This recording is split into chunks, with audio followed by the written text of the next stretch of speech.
Okay, so I've been playing Honkai Star Rail for about 4 months now. So I want to talk about it. I've had a lot of people ask me since I started playing, like, oh, would you recommend this to a beginner? What's it like as your starting experience? Because a lot of you guys have been playing this game for years and don't really know what it's like to start this game in 2026. And honestly, I will say overall, I have been pleasantly surprised, but there are some things that I want to mention as well. I think the thing that stands out to me most as a complete beginner are how lovable the characters are. I think that's the first thing. Right off the bat, right when you get into the game, they throw you into a world where all of these characters have so much personality. They're so lovable. You know, when you land on Herta space station and you meet all the characters and you get to really dig into all the readables and you start to realize, like, oh my god, wait, these characters are kind of awesome. These aren't like some one-dimensional characters. These characters all have depth. They have humor. They've got likes and dislikes. And I know that I understand that sounds like kind of basic, especially if you've been playing this game for a while. But coming from games that I've played and coming from a complete beginner's perspective and looking into this world of Horrorverse games for the first time, I was very pleasantly surprised. I didn't expect it.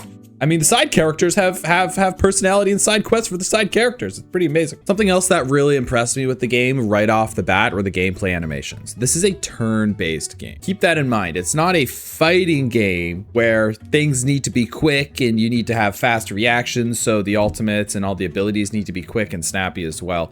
It's a turn-based game, so you can take your time with it and you can really enjoy these beautiful animations. Everything is super graceful and super flowy, and some of the later characters are just so over the top. It's absolutely ridiculous. In this video, I was reacting to some of the later Amphorius characters, and I was like, "Whoa, what the hell is going on?" At the beginning of the game, I only really had experience with like Don Hong's ult and like the base Trailblazer ult. So looking at watching wait, let me find it. So, you know, doing these, oh my god, my bitrate's insane. This ultimate here where Castrus turns into a freaking dragon and explodes, like, oh my god. And since it's a turn-based game, they can afford to do it, and it feels awesome. And that really drew me to it as well. And it's not just the ultimates, it's also like the cutscenes too. There are so many cool moments in this game that absolutely blew my mind. The first place you get to after the tutorial area of the space station is a place called Billabong. Essentially, you land there, there's some big accident that happened, and then they're essentially in like some sort of like eternal apocalypse, right? Like very snowy, very USSR Iron Curtain kind of style place. Now at this point of the game, I was still pretty skeptical. This is my first big like anime-ish style game. I know it's a Chinese company, but I think it still qualifies as an anime style game. Their slogan is "Tech Otakus will take over the world" or something like that. Anyway. I was a little skeptical about this place, but it slowly started to win me over. We met characters like on screen here, like Sela and Serval. Serval is like an engineer or local tinkerer or something, and Seal actually is a character that has like this whole backstory of another faction that I won't spoil too much. But they all have their own motivations, and they're all funny in their own way, and it's still pretty lighthearted, even though we're really facing like the end of the world apocalypse. But the moment that really sealed this game for me actually ended up happening on this planet. Now, I'm gonna try and avoid spoilers as much as possible here. However, if you guys have played this game, you know exactly what I'm talking about. This boss fight that happened at the very end is incredible. The entire story comes together so beautifully. It's such a beautiful, incredible moment. I don't want to spoil it. Again, I don't want to do any spoilers, so I don't want to show it. But the moment itself is so incredible. I really hope you at least try up to the final boss of Billabong and see if you like it or not. Because if you get to that final boss and you don't feel anything, man, I don't know. I don't know what to tell you. Now, as a lot of you guys know, I'm a big reader. I really like grand epic books that cover a lot of like world building, right? Like I could read a book on that's just talking about a design of a tree for hours, right? I love that stuff. I think this is one of the coolest things about Honkai Star Rail that they absolutely nail. It's the world building. If this may be one of the best world built games I've ever seen. The lore goes so incredibly deep. I can't even begin to describe it. There are endless readables. endless. We spent one stream, I think I just read all the collectible books for like 6 to 8 hours. Now, I guess on the good side is that you don't necessarily even need to read them, at least earlier on. Sometimes in later chapters, the readables became a little more important, but overall, you don't necessarily need to collect all of these and read them to understand what's going on. But if you really want to get a deep dive on what is going on in this world, definitely recommend doing it. Dude, they've got like readables on like safety inspection tips for these like giant planet-sized ships. Like, it's completely unnecessary, but it's so interesting to see and to read, because it gives you so much more, it breathes so much more life into this world. So if you really want to experience this game to the fullest, I do highly recommend checking out all the readables in game. Just take your time and read through all of them. It's really, really, really cool. So let's talk about the gameplay for a second. This is gonna be my last pro before we move on to some of the cons. I'm sure I'm missing a ton of stuff, but I'm kind of doing this off the tip of my head here. The gameplay itself actually has a surprising, I guess not super surprising, but a lot of depth. It's really, there's a million different ways to play this game. You can have follow-up teams, you can have dot teams, you can have break teams, there's super break teams. There's a million ways to customize the characters so you can fight them and you can have them your way. Obviously, like, a lot of people have optimized the hell out of this game, and there are like super optimal ways to play. But when you're playing through the story, you don't really need to do that. I've been playing pretty crappy teams all the way through, and it's only up until maybe Amphorius right now where I'm like, okay, I kind of need to lock in a bit and figure out this gameplay. Each character plays extremely different. Like, this character on screen, his name is Welt. He's my favorite character. He plays sort of like a pseudo sustain character because he disrupts the enemy team so much that the enemy team doesn't really get a chance to attack. So you don't even really need to run a healer sometimes. I'm running a healer here, but that's you know, that's not the point, okay? You've got healers, you got DPS, you got tanks, and of course you have to like build them up over time and all that. However, I will say, if you don't like turn-based games, this game isn't going to change your mind. It's a turn-based game. It does pretty much the same thing, except that it's kind of flashy and pretty cool. But for the people who want a lot of depth and theory crafting, it is all there. It is 100% there. And as a beginner, you can also just press the autoplay button. This game actually has an autoplay button where the characters will just attack for you. It's not optimal at all. And in fact, a lot of the time they will play the wrong move. However, for someone just wanting to learn the ropes, or if you have like a bit of farming to do, just pushing the auto button and putting it on 2x speed is fantastic. I really like it. In terms of the story, you are essentially what is called a trailblazer. The main philosophy of this world is that there are paths, right? Paths are philosophical ideas that are essentially condensed and like transformed into power. I don't know how else to explain it. I'm off the top of my head. Maybe that's not the best way to explain. For example, there's the path of trailblazing, people that are like adventurous and always, you know, always on the road, always on to the next thing. Then there is like destruction, right? Destruction is very, very straightforward. There's nihility, which is kind of like a take on nihilism, you know, a pessimistic outlook on life that at the end of the day, nothing really matters.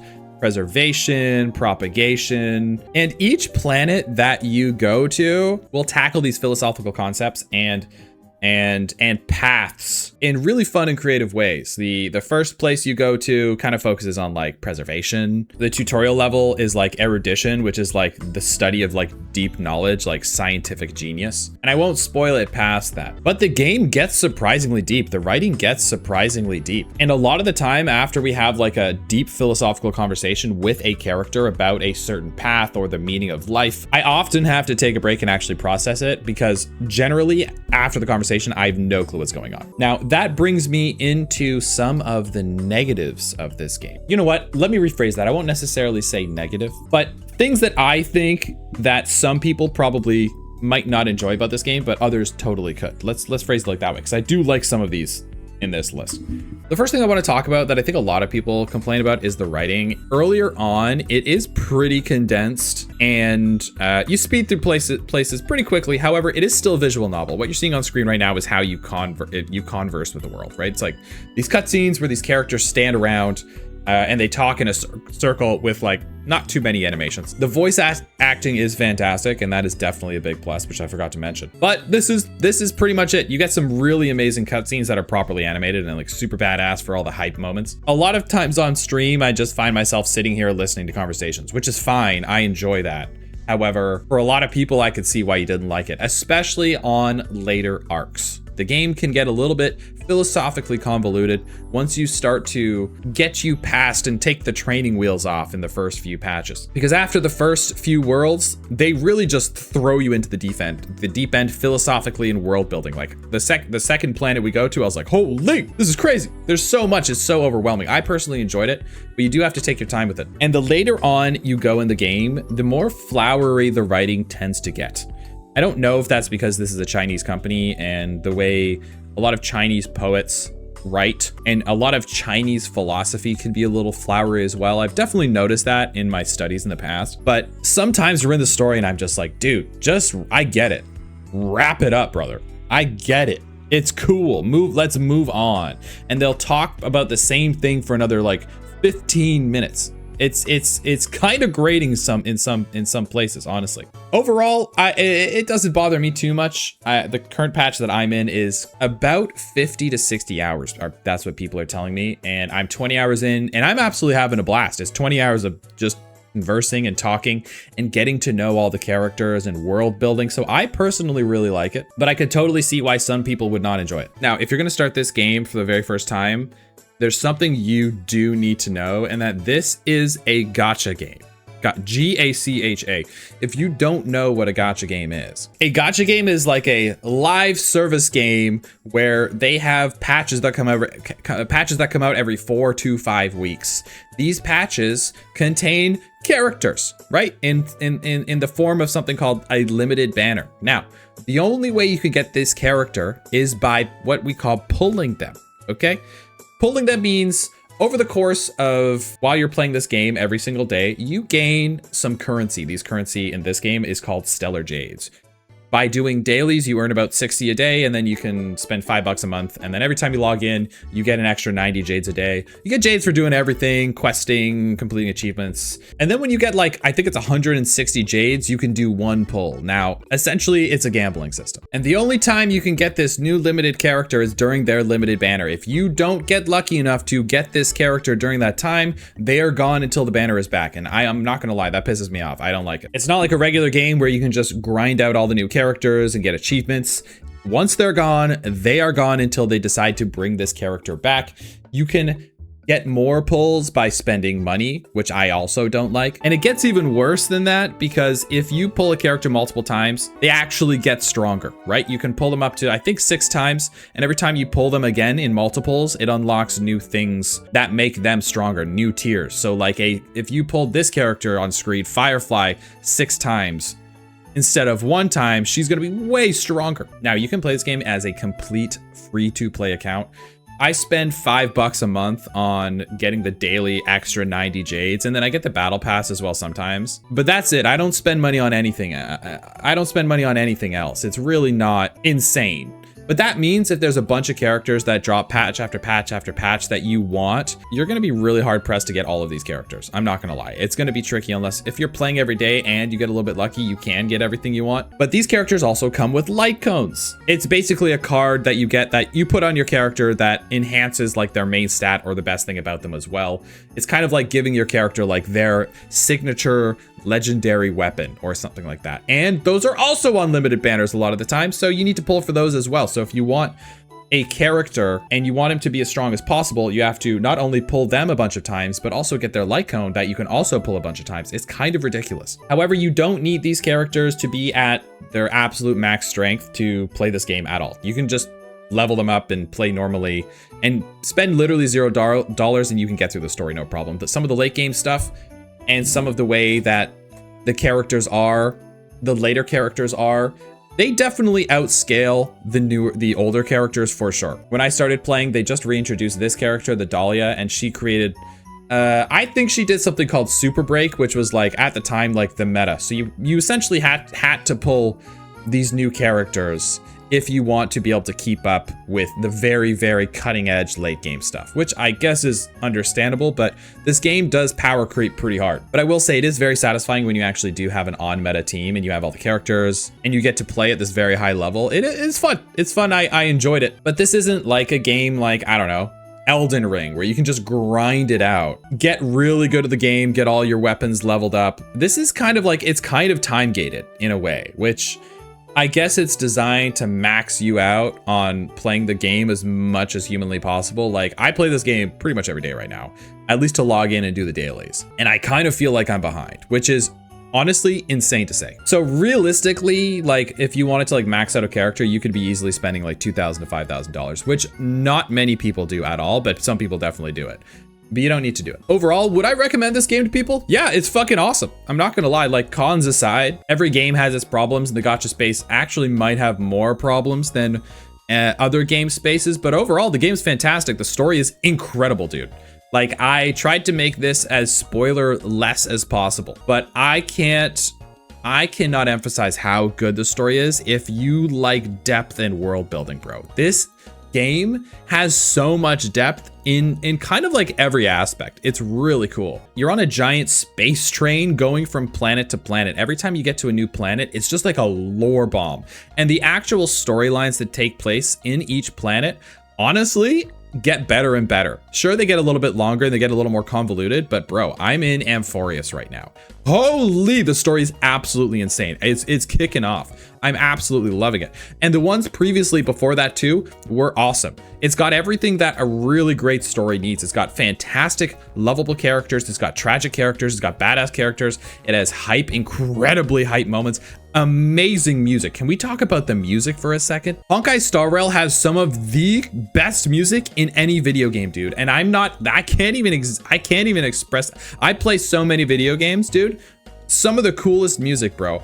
I just recently reacted to the very first concert. If you're wondering where all that money is going, by the way, it's going into stuff like this. The music during not just boss fights, bro, just like even being out and around during in the world of this game is so good, man. I listen to this stuff on repeat when I'm not playing the game. I have a lot of the soundtracks at home. They're sick. So would I recommend playing the game? If you're interested in it, just try it, bro. It's completely free. You don't have to spend any money on this game whatsoever.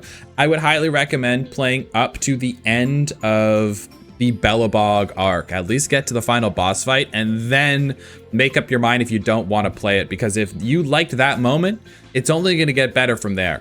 I'm not joking. It's just gonna get better. And there's so much story to catch up on. You can play this game for probably like 120 hours and you won't even catch up to the current stuff. I think there's a lot more that I could talk about, but that's generally, let's call that my, I don't know, 100-hour review of playing Honkai Star Rail so far. Overall, I'm really enjoying the experience.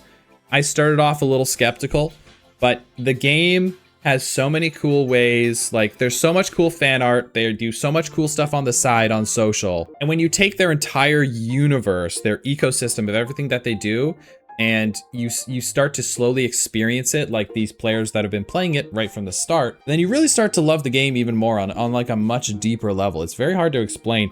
As someone who's only been playing it for 4 months, I didn't really get why people, I was like, why are people so obsessed with this game? But then I started to think about it. These people have been playing this, like people have been playing this game for years. This came out in 2023. Since then, they've had 2 concerts. They've had tons of patches, tons of demos, all this time to sit around and theorize and really like question what's going on. You know, if you remember what it was like to go through, let's say Game of Thrones while it was coming out live, having fun on the forums, going to school the next day, talking to all your friends about, you know, the last episode that just happened. When you're in it, it's an absolute blast. So I would highly recommend you at least give it a shot. I don't think everyone is going to like it, though. I can't promise that at all. I really don't think everyone's going to like it, but I think most people, if you like turn-based games, a lot of people could. Anyway, I'm streaming this game at least every Monday and Friday. If you want to come watch me stream, come hang out. We theorize a lot. We mess around. It's a good time. But that's it. Yeah, experience as a 2026 newbie. Yeah, good time.